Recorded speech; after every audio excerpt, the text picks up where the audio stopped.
Assalamualaikum Pak Dekan. Ya, hari ini kita akan ngobrol dengan Pak Dekan dengan beberapa isu terkait COVID, utamanya yang lagi tren sekarang ini adalah mengenai vaksin COVID ya Pak Dekan. Pak Dekan udah divaksin belum? Alhamdulillah. Waalaikumsalam warahmatullahi wabarakatuh. Waalaikumsalam. Saya sudah divaksin sejak hari Selasa lalu. Nah, gimana rasanya tuh Pak? Nikmat sekali, sangat nikmat. Jadi sesungguhnya vaksin itu bagi kita di FKM adalah sesuatu yang menjadi wajib. Nah, Jadi sama dengan wajibnya kita membawa pulpen ketika kita mau pergi kuliah. oh gitu ya Pak ya. Ya.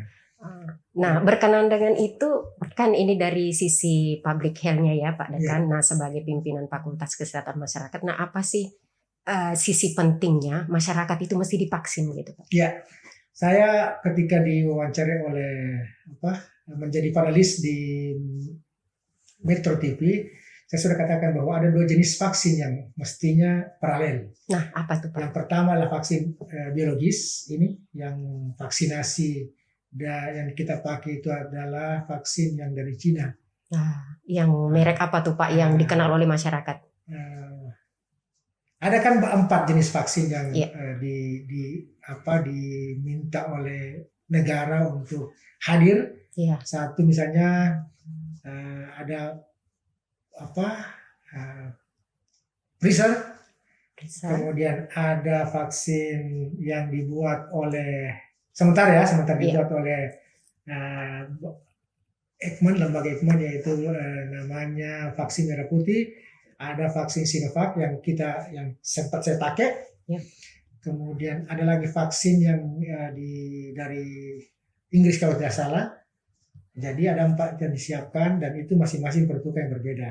Nah, kemarin kan Pak Dekan yang Sinovac merah putih yang disebut dengan vaksin merah putih itu bukan. Sinovac yang kita pakai dari Cina. Iya. Kenapa itu yang dipakai? Karena itu yang sudah mendapatkan izin dari Balai POM.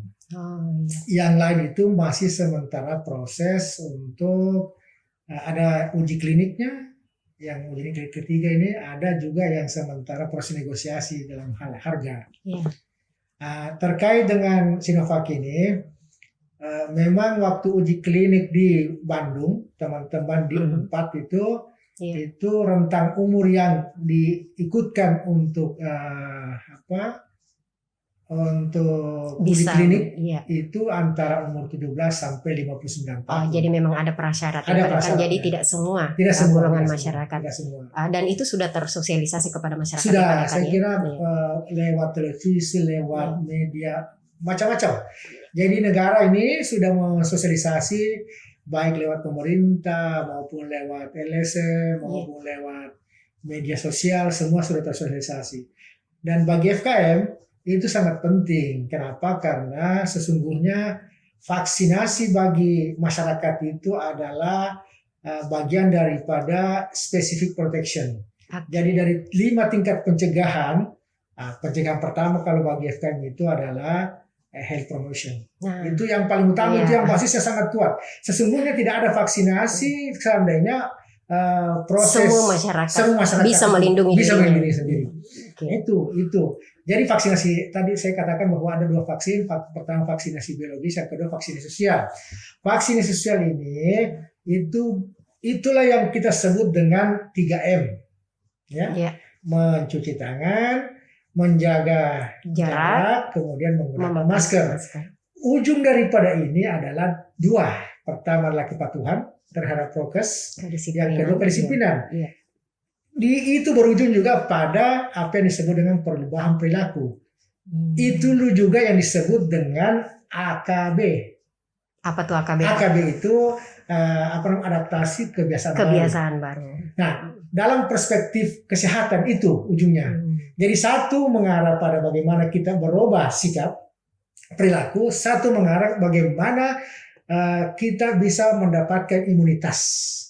Jadi vaksin biologis menghadirkan imunitas, dan kalau itu kita bisa vaksinasi sebanyak 70-80% penduduk, maka itu akan menjadi protektif untuk masyarakat kita. Ini juga kalau kita lakukan ini, saya kasih contoh vaksinasi sosial yang pentingnya. Kalau kita di rumah kan tidak ada orang pakai masker, tidak ada orang pakai jarak, yang kita lakukan paling cuci tangan. Iya, betul. Artinya apa? Kalau semua orang disiplin untuk menjaga dirinya dan keluarganya, maka sesungguhnya tidak mungkin ada penularan dan tidak perlu vaksin. Tidak perlu vaksin. Nah, itu kan itu. Ya, nah kalau memposisikan misalnya Pak Dekan sebagai bagian dari masyarakat, apa kira-kira yang bisa meyakinkan supaya masyarakat itu mau divaksin? Karena kan ada berbagai berita-berita mungkin yang dikhawatirkan oleh masyarakat, padahal sebenarnya itu tidak perlu. Nah, Pak Dekan sendiri sebagai bagian dari masyarakat kok mau divaksin gitu Pak? Ya, karena saya menganggap bahwa kesehatan adalah segala-galanya. Tidak ada pilihan lain. Itu tuh kata kuncinya. Ya, kata kunci adalah kesehatan adalah segala-galanya. Anda bisa lihat bagaimana ambruknya ekonomi gara-gara kesehatan. Iya betul Pak, betul sekali. Tidak ada politik yang baik kalau kesehatan tidak baik. Tidak ada ekonomi yang baik kalau kalau kesehatan tidak baik. Tidak ada sosial yang baik kalau kesehatan tidak baik. Artinya lah sumber daripada sumber kebajikan itu adalah kesehatan. Iya, betul. Orang bisa berbuat baik, orang bisa sehat berpikir kalau dia sehat secara fisik, secara sosial, mental dan sebagainya. Orang bisa produktif. Kalau dia sehat. Bisa dia misalnya berpolitik dengan baik kalau dia sehat. Iya. Dan hampir seluruh muaranya ada di kesehatan. Nah, berdasarkan itu Pak Dekan, nah kira-kira apakah kemudian bisa masyarakat itu meyakini bahwa dengan adanya vaksin maka berakhir pula pandemi COVID ini? Gimana menurut Pak? Ya, begini. Vaksin ini bukan satu-satunya. Tadi saya sudah bilang bahwa ada 2 jenis. Jadi meskipun orang sudah divaksin, karena ini kan ada masa di mana imunitas itu bisa muncul. Jadi vaksin pertama itu kan 14 hari, ya 14 hari. Yang kemudian 14 kemudian baru vaksin kedua, boosternya. Setelah itu 4 bulan baru bisa kita lihat reaksinya, apakah imunitas muncul atau tidak. Ini kita belum punya pengalaman empirik terhadap apa yang menjadi yang dilakukan saat ini. Sehingga itu perlu ada penelitian sebenarnya. Jadi perlu ada membutuhkan riset yang sebagai ini ya pendukung. Betul. Membuktikan. Perlu ada yang menelusuri ini sejak orang divaksin sampai kapan dia muncul imunitas pada seseorang. Pada diri orang yang divaksin. Itu perlu ada riset itu. Tapi paling tidak pengalaman selama ini bahwa selama 1 abad yang lalu ternyata vaksin inilah satu-satunya yang bisa menyelamatkan umat manusia sebanyak-banyaknya. Sebanyak-banyaknya. Jadi dalam 5 tahapan itu hanya vaksin ini yang bisa menyelamatkan banyak orang. Nah, itu juga sebabnya saya kira tindakan negara kita itu sangat sudah tepat itu dia berebut pengambilan vaksin di berbagai negara karena memang harus menyelamatkan rakyat. Iya, betul. Semua berlomba-lomba untuk kemudian menjadi yang pertama melakukan vaksin terhadap warganya gitu ya. Saya kira ini bisa cepat. Tadi pertanyaannya apakah menjamin bahwa ini akan hilang? Ini bisa cepat seluruh masyarakat divaksin kalau negara bergerak juga privat bergerak. Artinya dimungkinkan seiring dimungkinkan misalnya ada vaksin secara mandiri. Misalnya orang kaya saya tidak mau di situ karena itu vaksinnya cuma 200.000. Saya mau yang 1 juta. Jadi kayak cross subsidi gitu Pak Dekan. Jadi silakan saja, menurut saya negara harus membuka keran bagaimana supaya ada vaksinasi secara privat. Biar kalau mereka membayar sendiri, tidak usah negara yang tanggung. Iya. Ya kan? Jadi ada peruntukan bagi masyarakat yang bisa mengakses mungkin yang gratis atau mungkin yang berbayar tapi tidak mahal, tapi ada porsi untuk yang kemudian juga dengan ekonomi lebih baik untuk mendapatkan vaksin mungkin yang sesuai harga. Itu bisa mempercepat proses coverage-nya. Ya. Kalau seluruh bisa mencakup lebih banyak gitu ya. Jadi menjadi vaksin sosial juga nanti kalau sudah 80% itu juga menjadi vaksin sosial karena dia sudah melindungi yang lain. Iya. Secara psikologis juga orang merasa bahwa sudah cukup banyak divaksin gitu. Coba kalau semua ini misalnya katakan ada kita 5 orang, 4 orang sudah divaksin, 1 orang yang belum, 4 orang ini kan sudah kalau dia sudah muncul imunitas tidak mungkin kena lagi. Jadi meskipun ini bergerak di sini tidak akan mempengaruhi ini. Nah, itu yang disebut dengan vaksin sosial dan psikologis. Psikologis, Betul Pak Dekan. Nah, sebenarnya salah satu kekhawatiran masyarakat saat ini Pak Dekan adalah efek samping yang kemudian belum barangkali dipahami dengan baik, sehingga masih ada kekhawatiran mereka untuk ikut vaksin. Nah, Pak Dekan sendiri karena punya pengalaman sudah divaksin nih Pak Dekan, apa sih yang dirasakan atau adakah memang efek samping yang cukup signifikan yang mungkin bisa mempengaruhi kekhawatiran masyarakat? Ya, secara teori sebenarnya vaksin itu tidak ada. Paling ya efek sampingnya itu adalah mungkin sedikit gatal-gatal. Ya. Kadang-kadang mungkin ada yang menimbulkan rasa kantuk juga katanya Pak. Ya, ada mengantuk, tapi itu mungkin aspek psikologis itu. Iya. Biasalah. Jadi berapa lama setelah vaksin itu kita menunggu efek sampingnya untuk melihat? Setengah jam dan 30 menit. Kalau tidak ada ya silakan pulang. Dan saya memang merasakan sedikit rasa kantuk, tapi itu justru enak karena itu membuat kita nyaman tidur. Nyaman tidur kan. Nah, sekian hari setelahnya Pak Dekan? Tidak ada efek apa-apa. Sampai hari ini pun tidak. Alhamdulillah sejak hari Selasa divaksin. Hari ini juga sudah hari Selasa, itu alhamdulillah sudah 1 minggu tidak ada. Jika demikian sebenarnya tidak perlu ada kekhawatiran dan ketakutan berlebihan untuk nggak divaksin ya Pak Dekan. Betul, tidak perlu. Justru saya menganjurkan bahwa silakan Anda divaksin, karena dengan divaksin menyelamatkan diri Anda, menyelamatkan orang lain, dan menyelamatkan namanya. Iya. Ya kan? Kalau semua orang berpikir begini, maka kita akan menjadi sehat. Iya, saya kira itu salah satu salah satu kata kuncinya juga Pak Dekan. Nah, mungkin selanjutnya Pak Dekan. Nah, ada pendapat yang kemudian banyak beredar juga di masyarakat bahwa setelah divaksin nggak usah pakai masker, udah bebas, kita sudah imunitas sudah ada dan kita tidak mungkin tertular atau menular. Gimana menurut Pak? Tidak, saya berpendapat bahwa meskipun kita sudah divaksin, tetap kita harus menggunakan 3M itu untuk sementara. Dalam jangka panjang, kalau sudah 80% sudah divaksin, saya kira itu bisa berlaku itu. Bisa berlaku. Jadi sebenarnya nggak benar ya setelah divaksin kemudian kita mengabaikan protokol kesehatan. Karena ini 4 bulan ini baru bisa muncul imunitas. 4 bulan. Artinya minimal kalau 4 bulan satu orang, dan kan ini butuh waktu panjang ini kalau untuk vaksinasi. Karena jumlah penduduk Indonesia itu kan 100 jutaan, 180 jutaan. Artinya butuh, kalau saja ini kan data kemarin itu sudah ada 1,2 juta sejak tanggal 2 kalau nggak salah ya. Tanggal berapa itu pertama? Mulai dari Januari tanggal 12 ya, 12 Januari. Itu baru 1.200.000.